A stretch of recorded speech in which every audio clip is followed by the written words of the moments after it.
I didn't plan to go there that day. I didn't pack an overnight bag or bring flowers. I didn't even call ahead to announce myself. I just drove. No music, no air conditioning, just the sound of the road and the question in my gut I could no longer ignore. I had dropped Mira off with them 2 nights earlier because Sabrina said she needed a break. And I understood that. Parenting isn't easy, especially when you're doing it half alone, even when the other parent is still technically there. But that morning I woke up with a pressure in my chest. Not quite panic, not quite rage. Just something wrong. And I've learned not to ignore that feeling. When I turned onto the cul-de-sac and saw their driveway half full, I parked out on the street. It wasn't out of habit. It was instinct. I needed distance, a breath of air between their kingdom and mine. As I walked up the walkway I'd poured concrete for 6 years ago, I couldn't help but notice the new wind chimes hanging on the porch. Cheap brass, clinking like bells at a mock funeral. The front door was slightly ajar. That was the first sign. Margot never left the door open. It was always about appearances with her. Always perfect, always locked. But today, that door was cracked like the lie they'd been living finally slipped.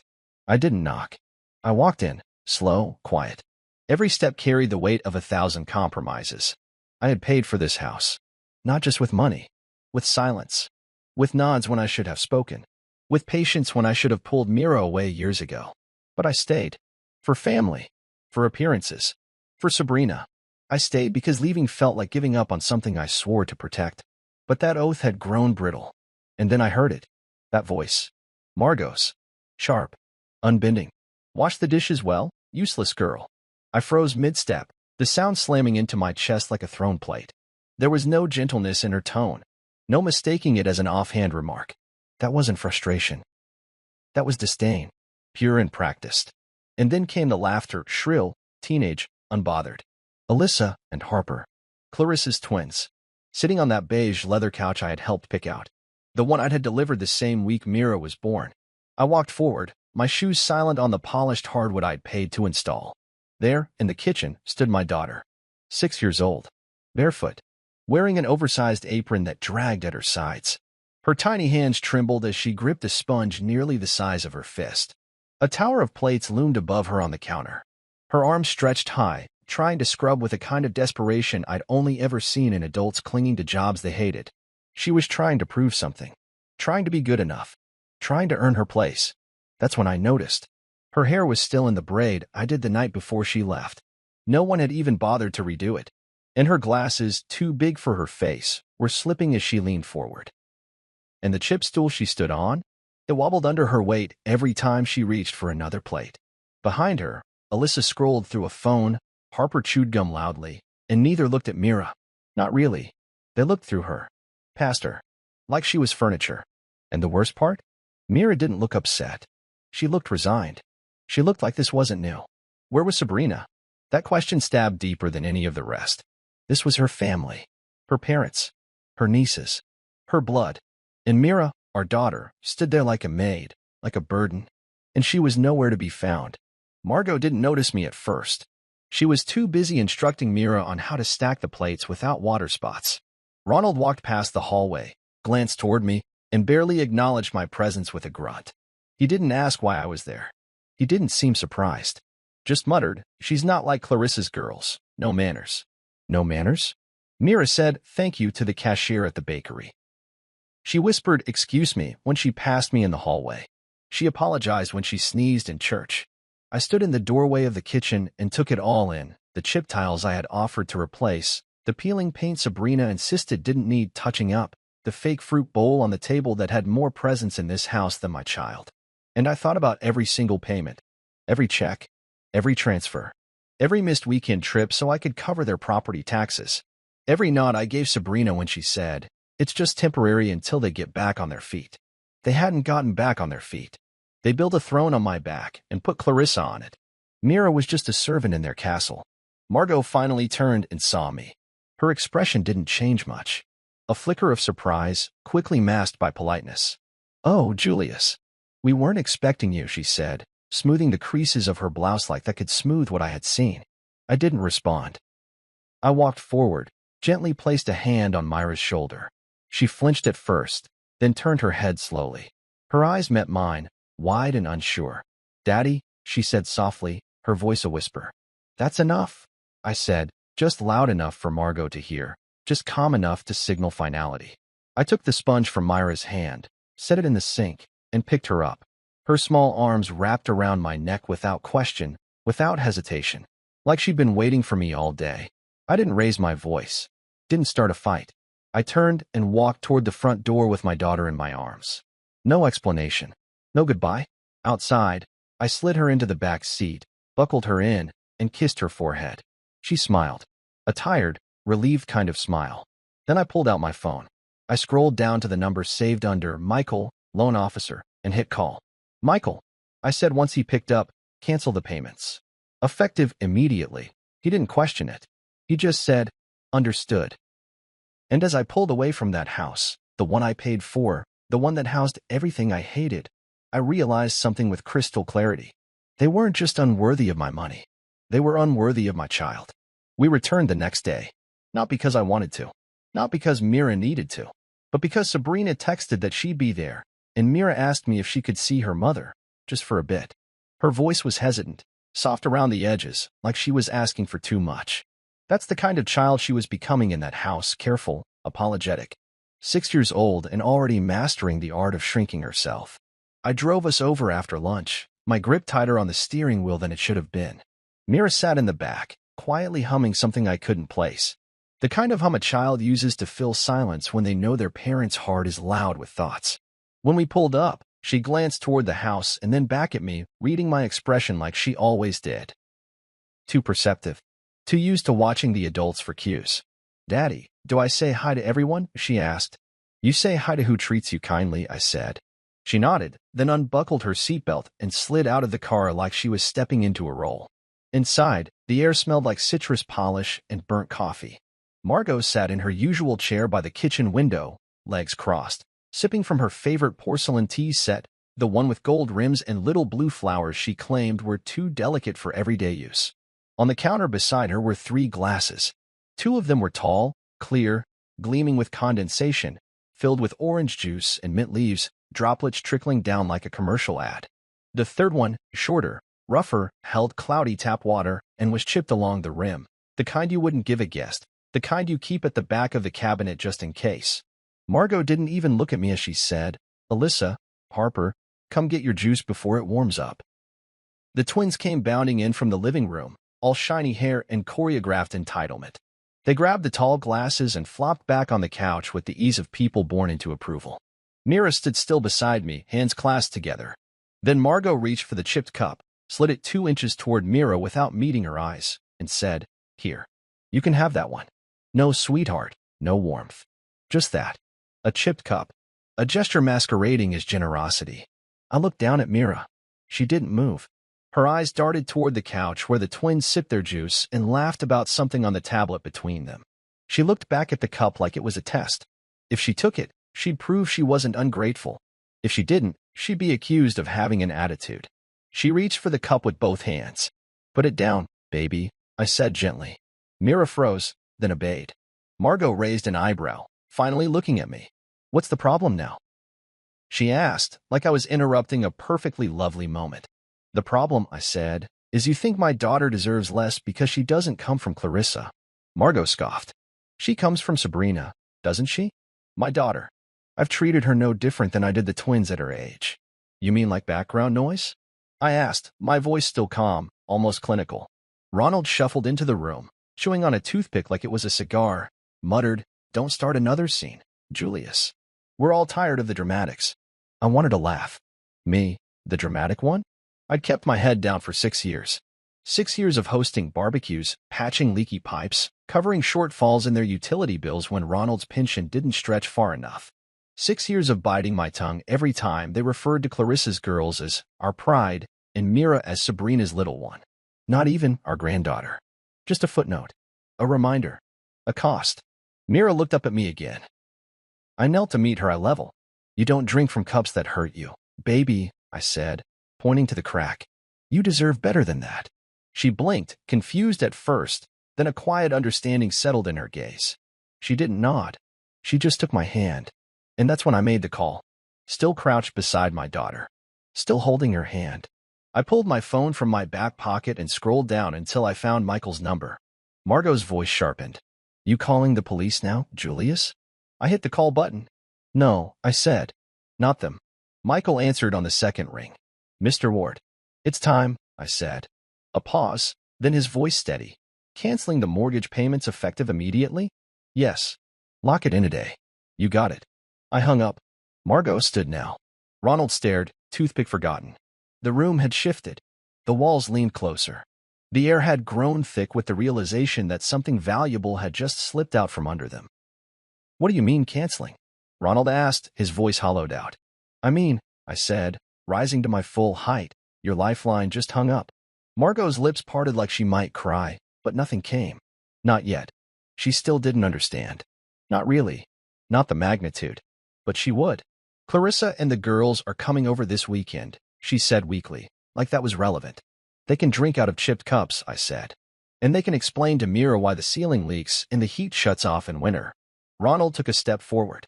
We took her in. We gave her a home. You gave her chores, I said. You gave her judgment and silence. You let her believe she had to earn love by being invisible. I turned to Mira. Let's go. As we walked to the door, I heard Margot say, You're doing this to punish us. No, I said without turning. I'm doing this to protect her. Outside, the sun felt different, warmer, freer. Mira squeezed my hand tighter as we reached the car. Daddy, she said as I opened the door for her. I didn't like that cup. I know, I said. You never have to drink from it again. I buckled her in, then slid into the driver's seat and started the car. As I pulled away from that house, I didn't feel regret. Not even sadness. Just the clean ache of clarity. They had built their empire on my back, and I had just walked out from underneath it. The thing about power is that most people don't realize who's actually holding it until it slips. And by then, it's already too late. Margot, Ronald, Clarissa, they strutted around that house like they were chosen, like royalty ordained by birthright and reinforced by tradition. But tradition didn't pay bills. Ego didn't cover mortgages. Pride didn't handle property taxes. I did. Quietly. For 6 years. I was the lifeline they never acknowledged. The steady hand behind their illusion of status. And now, with one decision, one call, I had pulled the cord. And they didn't even know it. Not yet. That's what made the days that followed so strange. Because everything on the surface stayed the same. Mira and I spent the rest of that weekend at my apartment. She slept in my bed, curled beside me, and asked questions like, Do people love you more if you're quiet? I didn't have answers that wouldn't also break her heart, so I told her the truth in a way she could hold. The right people love you no matter how loud or soft you are. She nodded and fell asleep mid-sentence. By Monday morning, I had a strange stillness in my chest. Not relief. Not joy. Just still. I didn't regret cutting them off, not for a second. But I knew what was coming. The collapse wouldn't be loud. No, this family was too proud for that. The collapse would be quiet. Measured. Masked as confusion. They'd ask polite questions first. Then the panic would arrive. Then the blame. That morning, Mira asked if she had to go back to Nana's house. No, I said. Not anymore. And something in her shoulders dropped like she'd been carrying stones for years. I dropped her off at school, then parked outside the bank. Michael had already drawn up the cancellation letter. I signed it, initialed every page. He looked at me with a mix of surprise and admiration. You sure about this, Julius? I was sure the moment she called my daughter useless, I said. This isn't revenge. This is correction. He nodded, slid the folder into a locked drawer, and said, Takes a lot of patience to wait for the right moment. It wasn't patience, I said. It was love. I left the bank and walked 2 blocks to the cafe where I used to meet Sabrina when we were still in love. I ordered a coffee I barely touched and just sat with the silence, with the knowing. I could imagine Margot sipping her tea that morning, unaware. I could see Ronald in the backyard tinkering with the busted generator I bought him for his birthday 2 years ago. Clarissa probably had no idea anything had changed. She hadn't contributed a cent in over a year, but still treated the place like her inheritance. And that was the funny part. It wasn't their house. It was mine. After Ronald's early retirement and Clarissa's little startup collapsed under its own inflated sense of brilliance, they had nowhere else to turn. They needed someone to take over the payments. Sabrina asked, pleaded, said it was temporary, just until things stabilized. I agreed, because I believed in family, because Mira still played with Harper and Alyssa back then, because I didn't know better yet. So I paid off the lien, transferred the deed to my name with their signatures tucked between guilt and desperation. They never read the fine print, never asked questions. They were just relieved someone else was holding the weight. And now, they were about to feel it all again. Except this time, I wasn't standing underneath them. That afternoon, I picked Mira up from school early. Took her out for ice cream. Let her pick 2 toppings. She chose gummy bears and strawberries, and made a mess of it before we even left the shop. And for the first time in weeks, she laughed without glancing over her shoulder. No Margot. No rules whispered between clenched smiles. Just joy, sticky and full and loud. Later that night, Sabrina called. I didn't answer. I didn't need to. Because if she didn't already know what was happening, she would soon. She was probably at work when Margot called her in a panic. Or maybe Clarissa called first, pretending it was just a banking glitch. But there were no glitches. No clerical errors. No system failures. There was just me, finally choosing silence not as surrender, but as strength. At home, Mira curled up on the couch with her blanket and asked if we could watch her favorite movie for the 3rd time that week. I said yes, not because I cared for it, but because I cared for her. Halfway through, she fell asleep in my arms, and I just sat there, the credits rolling behind her breathing, thinking about how we got here. How many chances I gave them to choose love over hierarchy. How often I let things slide for the sake of peace. But peace built on fear isn't peace. It's performance. And Mira had been performing her whole life in that house, performing obedience, performing gratitude, performing resilience. That show was over. By Wednesday, the call started. First, a missed call from an unknown number. Then a voicemail from Ronald, stiff and clipped. Think you've made a mistake here. Call me back. I didn't.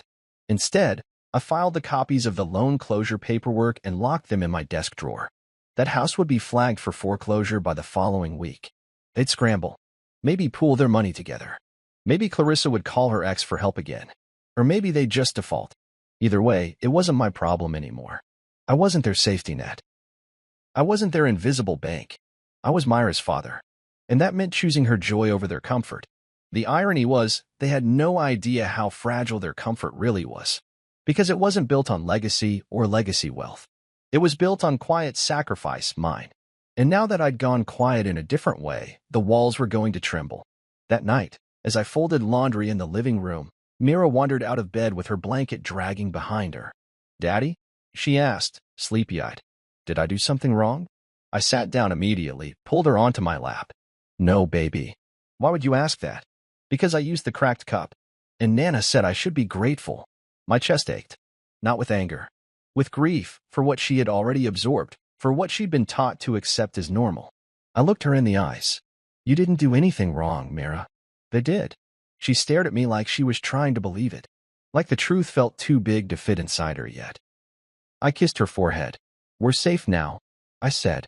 "That house isn't our home anymore." She nodded slowly, then whispered, "Okay," and rested her head on my chest. And I knew in that moment, we hadn't lost anything at all. We were just finally free enough to rebuild.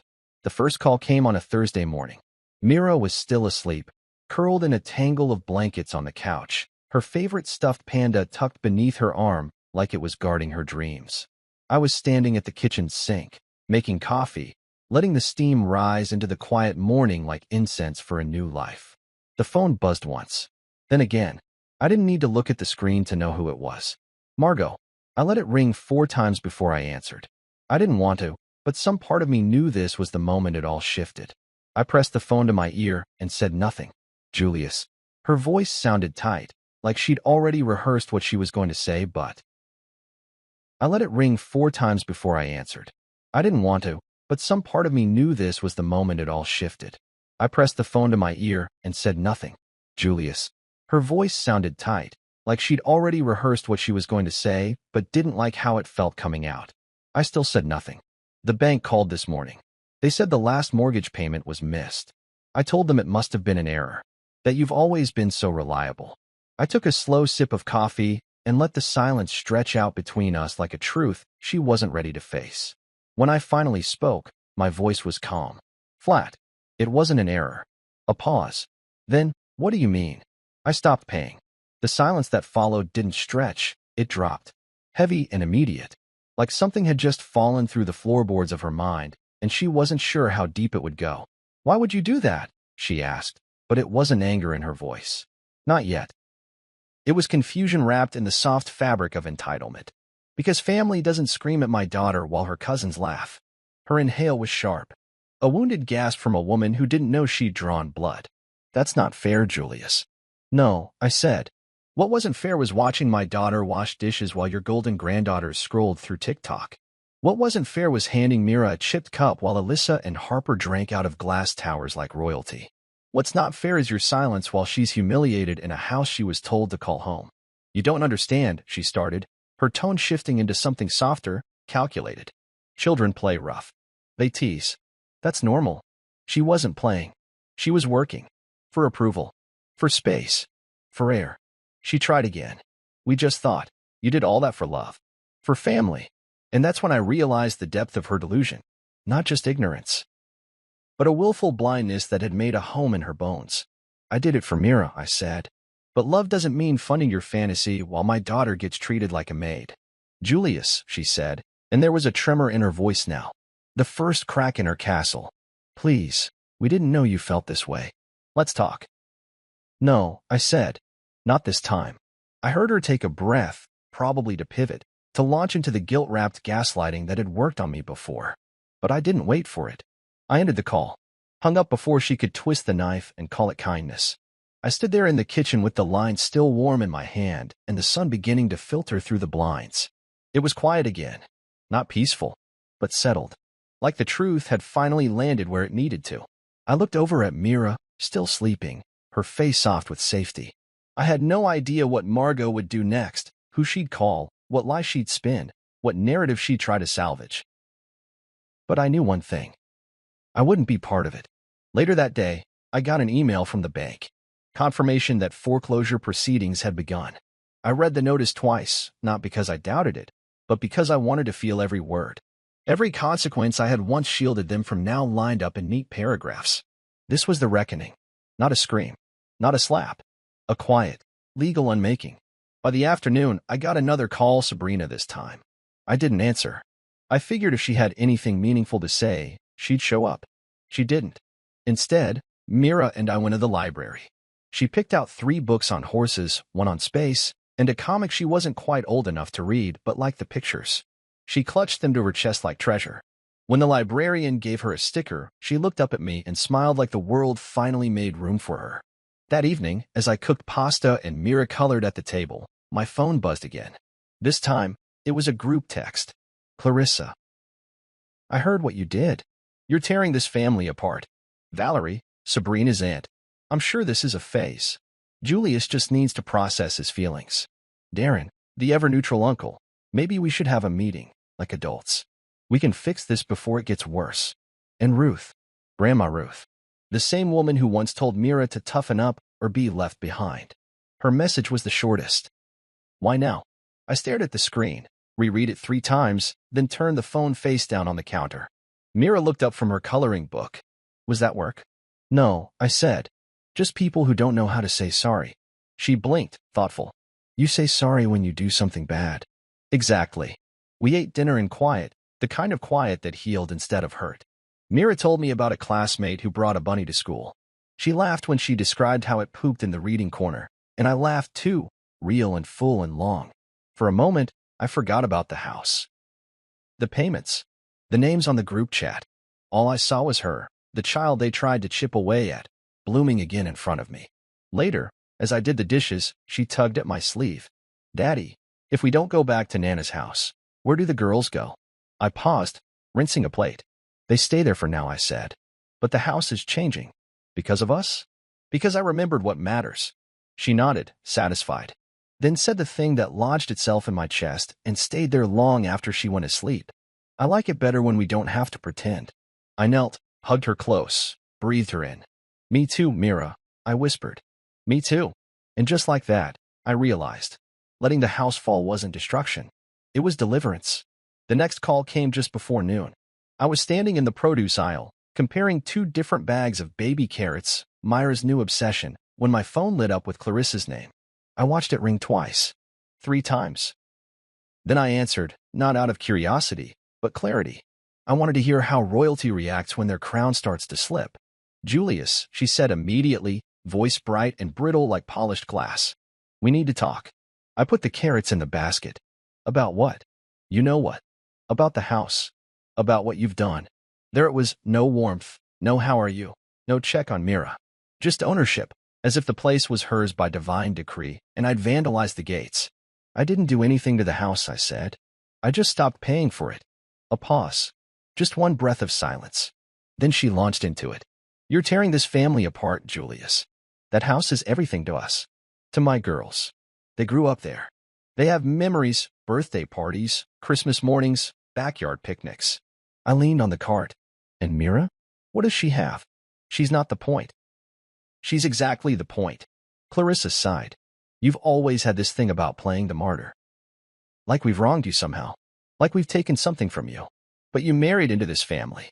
No one begged you. No, I said slowly. But you all begged me to save that house. Quietly. Legally.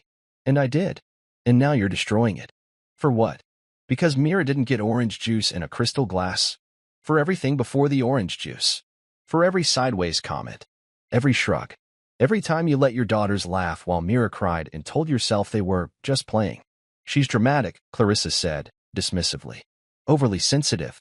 She's 6. She needs to toughen up, she said, like it was advice and not an indictment. She needs to feel safe, I said, something she never was around you. Julius, listen, Clarissa said, her tone suddenly shifting, softening. I could practically hear her flipping through a new script. Let's just press pause. Maybe it's gone too far. Maybe we all said things we didn't mean. I'm sure we can work something out. Maybe you just needed to be heard. I cut her off. You had years to hear me. And her. You chose not to. You chose ease over empathy. There was real silence now. She wasn't expecting that. She had pulled from the playbook, the one where apologies were just negotiations for status quo. But that playbook didn't work on me anymore. I didn't mean to hurt anyone, she said, quieter now. We were just trying to hold it together. You held it together on my back, I said. And Myra's. They're children. They don't understand how things work. No, I said, but they understand fairness. They understand being left out. They understand who gets poured juice and who gets told to clean up the mess. She was quiet. I imagined her pacing. In some silk robe. Maybe standing in the very kitchen she thought she still owned, looking out over the yard that no longer belonged to her father. Maybe her daughters were there, playing on the swing set I'd paid for, unaware that the future of that house was now a legal countdown. She's just a little girl, she muttered, almost to herself. Why would you do this to all of us? For her.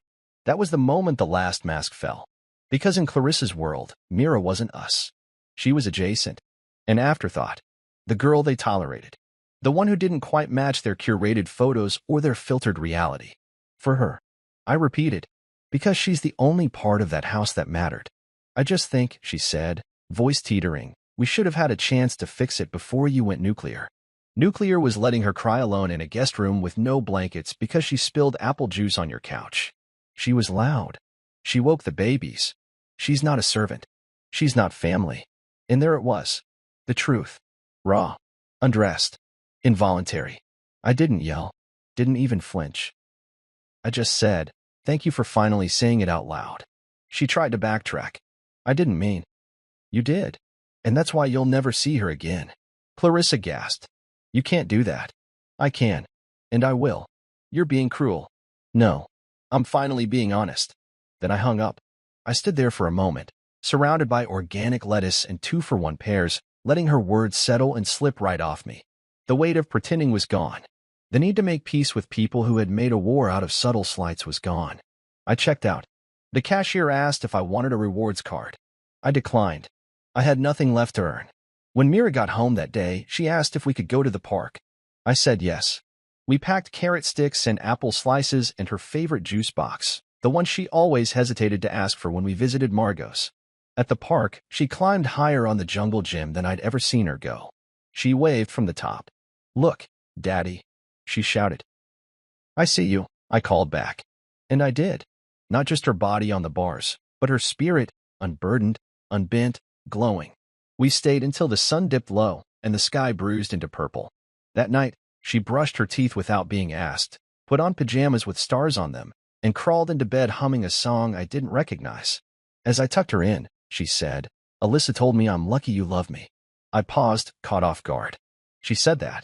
Yeah, but she also said I don't belong. That her mom says so. I sat down beside her. Do you believe her? No, she said without hesitation. Because belonging isn't something someone gives you. It's something you know inside. I smiled. Exactly. She looked up at me. And I belong with you. You always have. As she drifted off, I realized Clarissa had been right about one thing. This was a turning point. The crown she wore wasn't just slipping. It had shattered. And I wasn't picking up the pieces. I don't know what made me drive by that house again. Maybe curiosity. Maybe closure. Maybe I wanted to see the moment their illusion started to crack. The sun had barely burned through the morning haze, and Mira was still at school, humming something about Jupiter during breakfast. I had the day off. I could have done anything. Slept in, cleaned the car, caught up on work. But instead, I turned down that familiar cul-de-sac, the street that used to feel like obligation but now only stirred detachment. I parked 2 houses down and watched from the safety of tinted windows. The lawn hadn't been mowed. Ronald usually did it himself with the same rusty mower I bought him 5 birthdays ago. It sat in the open garage now, unmoved. The hedges were curling into themselves. And taped to the door, crooked but official, was the notice. Foreclosure proceedings initiated. Final payment delinquent. Vacate pending. It wasn't just a letter. It was a reckoning. I stared at it like it was a framed piece of art. Something I had painted with every unspoken word, every swallowed protest, every deposit they never acknowledged. And now it was nailed to their front door like scripture. They had ruled this house like a manor, crowned themselves keepers of legacy, queens of tradition, men of outdated pride. But the deed didn't care about bloodlines. It cared about signatures. It cared about responsibility. And they had neither. I watched a neighbor pause while walking her dog. She squinted at the paper, then tilted her head in confusion. I imagined what she was thinking. Hadn't this family always projected stability? The garden parties, the holiday wreaths, the matching outfits in front of the fireplace. What had gone wrong? Then the door opened, and Margot appeared. Still in a robe. Hair done. Lipstick painted on like armor. She yanked the notice off the door and crumpled it in one hand. But the movement wasn't fast. It was careful, controlled, as if even in panic she couldn't risk looking ungraceful. She spotted the neighbor and forced a smile that didn't reach her eyes. They exchanged waves. Then she stepped back inside and closed the door slowly, quietly, like she could still shut the truth out. I didn't stay long. Just long enough to see the shift the moment the queen realized her castle was rented. Back at home, the group chat was alive. It started with Uncle Darren, of course. Darren, "Hey everyone, we need to stay calm. Let's talk like adults." And Valerie, "This is madness. Julius is acting out of bitterness. This isn't him. Clarissa, we've been humiliated. My daughters are traumatized. Do you even care, Julius?" I didn't respond. Grandma Ruth, who hadn't said much since her infamous 2-word text, finally wrote a paragraph. "Why now, Julius? Why embarrass the family? We all have flaws, but this is vindictive. Vindictive. Not protective. Not corrective. Vindictive." Still, none of them mentioned Mira. Not one message. Not one question about the child they allowed to be treated like the help. No concern over her well-being. No apology for the chipped cups or cold guest rooms or shouted orders. Just damage control. Just shame. I closed the group chat and opened my camera roll instead. Flipped through photos of Mira dancing in socks across our small wooden floor, face covered in flour from the last batch of cookies we made. Her grinning with a popsicle on our balcony. Her coloring the sun with 5 different crayons because one shade isn't enough. She was okay. Better than okay. She was free. And they hated it. Not because she was hurt, but because she wasn't anymore. Because the power they had didn't reach her anymore. Because I had finally, fully removed her from their reach. By evening, Sabrina called again. This time, I answered. "I saw the notice," she said, skipping past pretense. "I figured you had. You're really doing this?" "I already did." She was quiet for a beat. "Then, you're punishing them for not being who you wanted them to be. I'm protecting Mira from who they are. Clarissa's girls are upset. They don't understand. Mira understands. She's 6, and she understands exactly what it means to be othered in a house that was supposed to be hers too. She misses her cousins. She misses kindness. There's a difference. Sabrina sighed. Do you know what this makes you look like? I don't care. They're saying you're unstable. That this was about ego. That you were never really part of the family. They finally got that part right. I didn't yell. I didn't beg. I didn't even raise my voice. I just laid the truth down like a clean sheet over a stained mattress. You chose silence every time they humiliated her. You nodded along, shrugged it off. You wanted peace, but not justice. I wanted both. And now, I'll settle for distance. She didn't respond. Not right away. You're going to raise her without us? No. I'm going to raise her without harm. The door's open to anyone who brings love. Not legacy. Not entitlement. Just love. She hung up. Not angrily. Not abruptly. Just quietly. That night, Mira asked why the group hadn't called her. Because they're busy figuring things out, I said. Did I do something bad again? No, baby. They just don't know how to say sorry yet. She thought about that for a long time. Then she whispered, You're not mad at me? I wrapped my arms around her, pulled her close. You did nothing wrong. I'm proud of you. Every day. She nodded, eyes wide and serious. I don't want to go back there. You never have to. Outside, the wind blew faintly, tugging at the edges of the world. But inside our small home, nothing trembled. Nothing cracked. No notices taped to her door. Just warmth. Just breath. Just truth. The house I saved them with is slipping through their fingers. And for the first time in a long time, I feel nothing but peace. The bungalow wasn't much. 2 bedrooms, a narrow hallway, 1 bathroom with a faucet that clicked when you turned it off too fast. But it was mine. Quietly purchased last year when the first crack showed in my marriage to Sabrina, when Mira started flinching every time someone raised their voice. It had stayed empty all this time, just a backup plan gathering dust and sunlight. Now it was a home. I carried Mira over the threshold like a tradition reborn. She clung to my shoulders, unsure. I scanning the unfamiliar walls as if searching for hidden judgment. But the silence here wasn't loaded. It didn't whisper criticisms from behind doors or trail passive sighs down the hallway. It just sat still and waited for her to decide it was safe. I set her down gently. She walked through the room slowly, dragging her fingers along the wall like she was tracing boundaries she could finally redraw. I followed her to the back bedroom, the smaller one.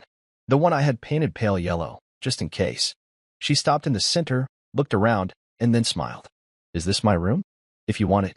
She dropped her backpack and spun once in the middle of the rug, arms out like wings. It smells like cookies. It probably smells like paint and carpet glue, I said, laughing. She shrugged. Still smells like cookies to me. That night, we ate peanut butter sandwiches on the floor. No table yet, no chairs. Just cushions and soft conversation. She told me about her new teacher, Mr. Lionel, who wore colorful socks and told stories about his cat named Nebula. She laughed when she spoke about him. A real laugh, not the kind she used to force at her cousin's house, the one that came with quick glances to see who was watching. I cleaned up after dinner, humming to myself. From the living room, she called out, Can I play music? I paused, the question so simple and yet so telling. Of course. She found my old Bluetooth speaker in one of the boxes and pee. At bedtime, she asked if I could stay with her until she fell asleep. I laid beside her on the narrow twin mattress, both of us staring at the ceiling. Do you miss the big house? She asked. No, I said. Not even a little? I turned my head toward her. Do you? She thought for a moment, then shook her head. It was too loud. Too many people? No, she said. Too many rules. Even when no one was talking. I kissed the top of her head. This house has only one rule. What is it? You're allowed to be happy here. She smiled and closed her eyes. When she fell asleep, I sat in the kitchen and cried. Not loudly. Not broken. Just quiet tears. Grief. Maybe, for the years we lost. For the time she spent shrinking herself into a shape that pleased people who never deserved her. But there was something else in those tears too, relief. The kind that sits at the bottom of your chest and expands slowly, like warm water. The next morning, she made the toast. Burned it, but didn't panic. She laughed, scraped the char with a butter knife, and called it extra crispy. I told her she'd make a great chef one day. That weekend, we visited a small thrift store and picked out decorations for her room, string lights, a cloud-shaped night lamp, and a second-hand beanbag in sky blue. She found a framed picture of a dancing giraffe and insisted it belonged on her wall. Why a giraffe? Because they have long necks but still look gentle. It made no sense. It made perfect sense. On Sunday, we baked cookies. Flour in our hair, the timer beeping too soon, one batch undercooked, the other slightly overdone. Mira didn't care. She danced around the kitchen with chocolate smudges on her cheeks and said, "Dad, this place doesn't feel like walking on eggshells." I stopped mid-step, heart catching on her words. "What do you mean, sweetheart?" She looked up at me, eyes clear, voice soft. "It doesn't feel like if I say the wrong thing, I'll get the look." "What look?" "The one where people smile with their mouths, but not their eyes." I bent down, held her cheeks between my hands. "You never have to worry about that here. Even if I burn the toast, especially if you burn the toast." She giggled and hugged me, so tight it cracked something open inside me that I hadn't even realized was still sealed. We didn't have a big house anymore. No polished stairs, no manicured lawn. Just 2 bedrooms, a half-stock pantry, and walls covered in drawings and stickers and fingerprints. But every inch of it breathed like a home. A real one. One Mira didn't have to earn her place in. She asked if we could make house rules later that night. We wrote them on a piece of construction paper and taped it to the fridge. House rules. 1. Dance if the music is good. 2. Cry if you need to. 3. Laugh even if no one else does. 4. Say what you mean. 5. Burn the toast. That last one was hers. We read them aloud every night that week. When Sabrina texted asking for a calm conversation, I didn't respond. When Clarissa sent a long message detailing how the girls are confused and scared, I deleted it. None of them asked how Mira was. Not once. And I wasn't about to waste breath explaining her joy to people who once mistook her silence for obedience. That Friday, Mira brought home a drawing from school. It was a picture of a house. Not the big one. Not the one with columns and granite countertops. Just a small yellow house with a crooked roof and a door that stood wide open. In front of it was a girl with pigtails holding hands with a man in a blue shirt. Above them was a single word written in bold purple crayon. Home. She handed it to me shyly. "For your room," she said.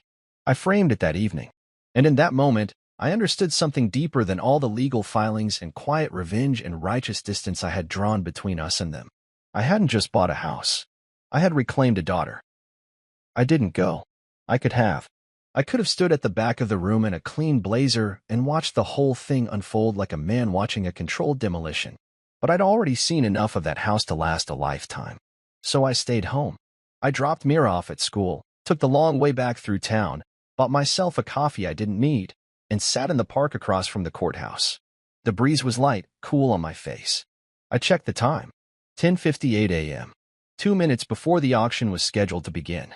I imagined the room, fluorescent lights, cheap carpet, rows of plastic chairs.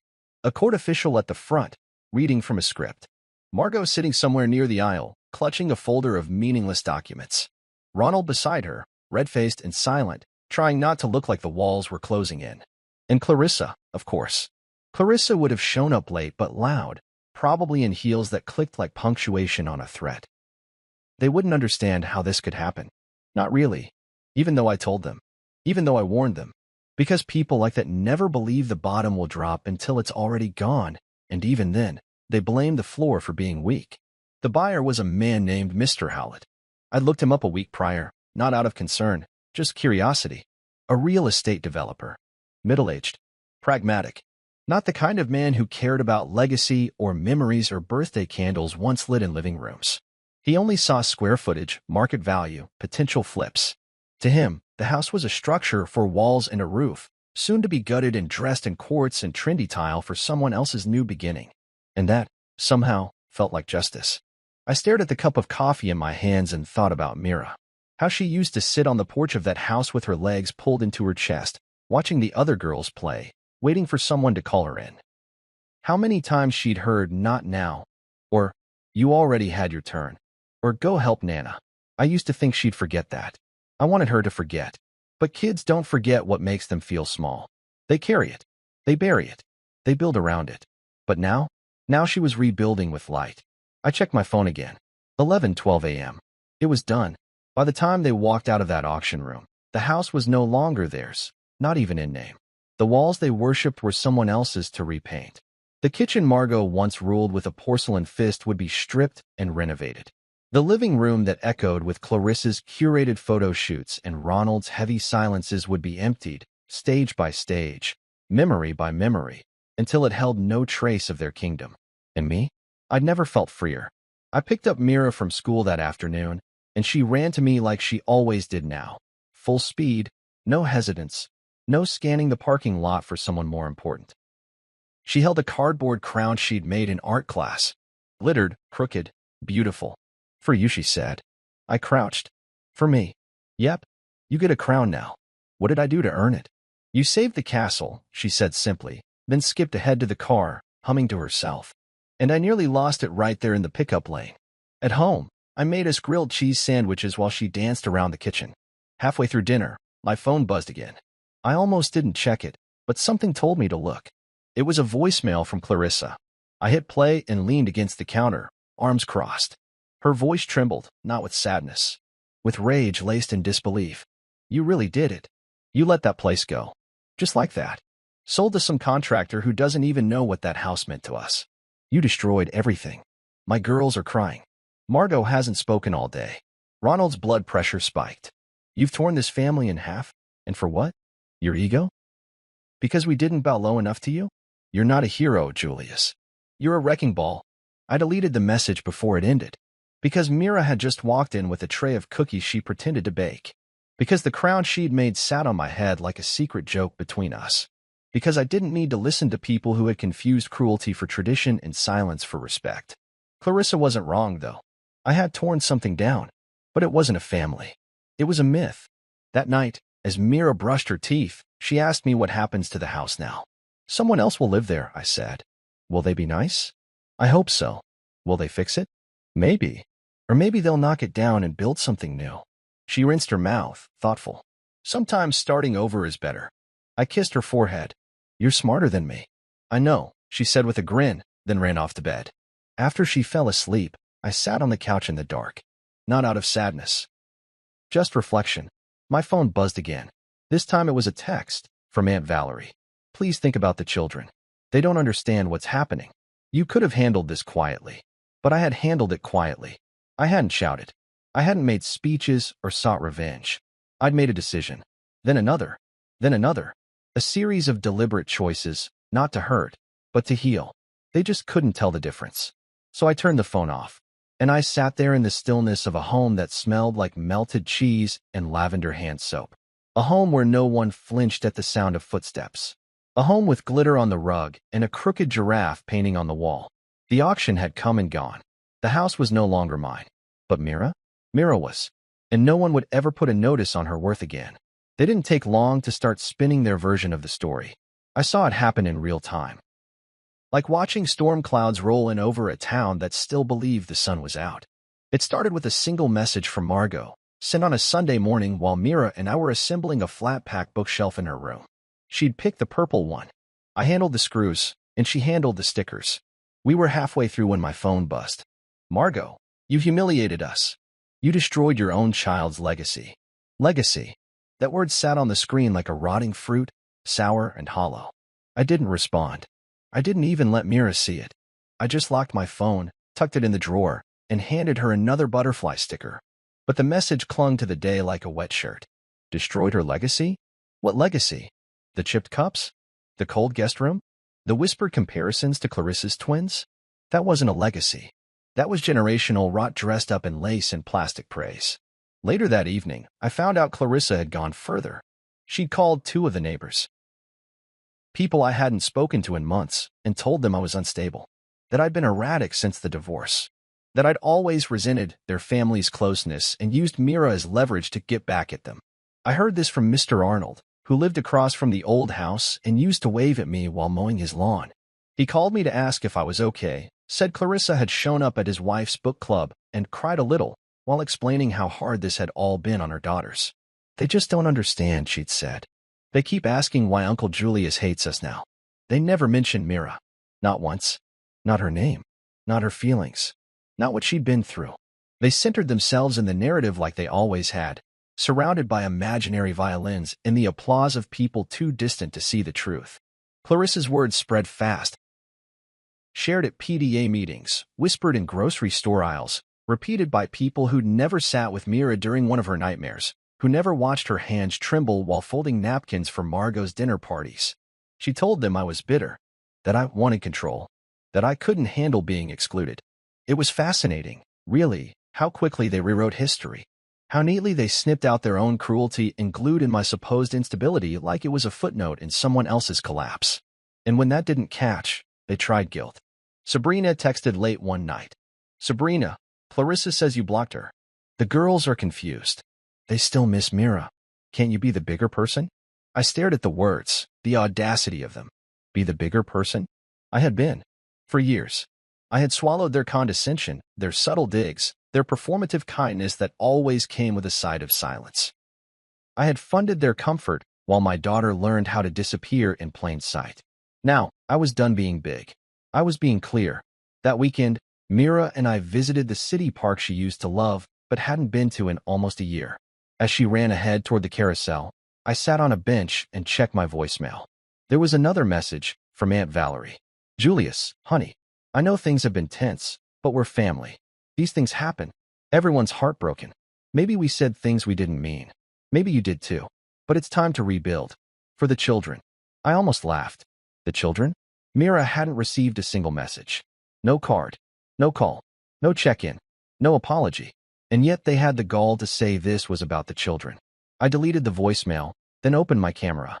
Mira was mid-laugh, spinning in circles, arms out, wind in her hair. I took a picture, froze that joy in pixels, proof that her story didn't end where they hoped it would. Back home, I found an envelope wedged in the doorframe. No return address, but I knew the handwriting. Margot. Inside was a letter, written in cursive with deliberate loops and carefully chosen words. She called the foreclosure rash, said she had always tried to teach discipline, and expected you to see past the noise of childish misunderstandings. She wrote, "What will Mira think of you in 10 years when she realizes you destroyed the home her mother was raised in?" I didn't finish the letter. I set it on fire in the sink, watched it curl into ash and smoke. That's the thing about people like them. They think controlling the narrative is the same as being right. They think silence is forgiveness and proximity is love. They rewrite history with soft hands and hard hearts. But Mira remembers. She remembers every time she was told to clean up after a party she wasn't allowed to attend. She remembers being left out of family photos. She remembers the sting of comparison, the way Clarissa's girls always got the first pick, the best chair, the last word. She remembers crying once during a game and hearing Margot whisper, "She's too soft." They've rewritten the story to make me the villain. I'll wear that costume if it keeps my daughter safe. That night, as we made popcorn on the stove, Mira asked if we could have a movie night. I said yes. She picked a film where the little girl defeats a dragon with kindness and cleverness. Halfway through, she turned to me and said, "I'm glad we don't live in that big house anymore. It had too many shadows." I looked at her. "Yeah, sweetheart. It did." She leaned against my shoulder. "Do they miss us?" I thought about Margot's letter, Clarissa's lies, the voicemails full of everything but apology. "They missed the version of us that stayed quiet," I said. "Not who we really are." She nodded. "I like us better now." "Me too. Because this wasn't revenge. This was revision." And the story we're writing now? It has no room for cracked cups or half-truths. Just a girl who dances in the kitchen like it's her stage. And a father who finally sees her for who she is. It wasn't a grand party. No towering cake. No hired entertainers. No glossy invitations with ribbons. Just 10 people. 10 carefully chosen people. Myra's birthday fell on a Saturday that year, and for the first time, she planned it like a girl who believed she mattered. She wanted balloons, not pink, but teal. She asked for a chocolate chip cookie cake instead of the usual store-bought sponge her cousins always brought. And she invited her people who had seen her, heard her, held her heart gently. Her favorite teacher, Mr. Lionel, came early, carrying a book about galaxies and a paper crown he'd made from construction paper. He told her she was a constellation. Nina, our neighbor with the silver braid and patient hands, brought a tray of lemon cookies and hugged Mira like she was a niece. Jordan, my coworker, showed up in a hoodie covered in cartoon characters, much to Myra's delight, and helped set up the folding chairs out back. There were no polished speeches, no gift bags designed to impress, just laughter and clumsy dancing, and the sound of children being children, free, loud, joyful. Mira twirled through the yard with a streamer in one hand and frosting on her cheek. She didn't ask for permission to laugh. She didn't glance over her shoulder to see if someone was judging her. At one point, she tugged on my sleeve and whispered, "This feels like the sky peeled open just for me." And I believed her. We grilled hot dogs and handed out paper plates and let the juice spill without panic. When the wind knocked over a cup, Mira giggled and said, "No big deal," and kept moving. That moment, that reflex to forgive the mess, felt like victory. Not because it was dramatic, but because it wasn't. It was normal. Finally, Sabrina didn't call. Clarissa didn't text. No one from that house sent a card or gift or message. And I didn't miss it. Neither did Mira. The absence didn't feel like loss. It felt like clarity. Like we'd finally carved out a life that didn't require apology. After everyone left, we sat in the backyard surrounded by wrapping paper and melted icing. Mira held her new sketchbook in her lap, flipping through the blank pages like they were magic. She leaned her head against my arm. "Do you think they're mad?" she asked. I didn't pretend to misunderstand. "Probably," I said. She was quiet for a moment.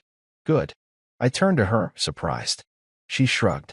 "Because if they're mad, it means they know what they did." I looked at her, really looked at her. 6 years old, and already understanding something many adults never do, that sometimes anger from others is just confirmation that you've finally chosen yourself. "You're right," I said. She grinned. "I know." That night, I tucked her in beneath the blanket Nina crocheted for her and sat beside her bed a little longer than usual. She stared at the ceiling, fingers laced across her chest. "Daddy?" "Yeah, baby. I'm glad we left. I'm glad it's just us." I felt the words settle deep, like roots finally finding water. No fanfare. Just truth. Me too. Because it wasn't about revenge anymore. It wasn't about teaching anyone a lesson or forcing them to change. They wouldn't. They couldn't. They'd keep spinning their story, telling people I overreacted, that I was too sensitive, too prideful, too distant. But their words didn't reach us anymore. We were on different soil now.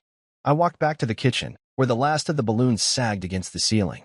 I cleaned quietly, every plate and crumb a reminder that something new had taken root, something unpolished and unplanned, but finally real. And as I wiped the counter, I realized what this all came down to. I didn't just cancel payments. I ended a pattern. I stopped the slow bleed of small cruelties disguised as order. I stopped the inheritance of silence, of tolerating disrespect because it came in the form of family dinners and empty smiles.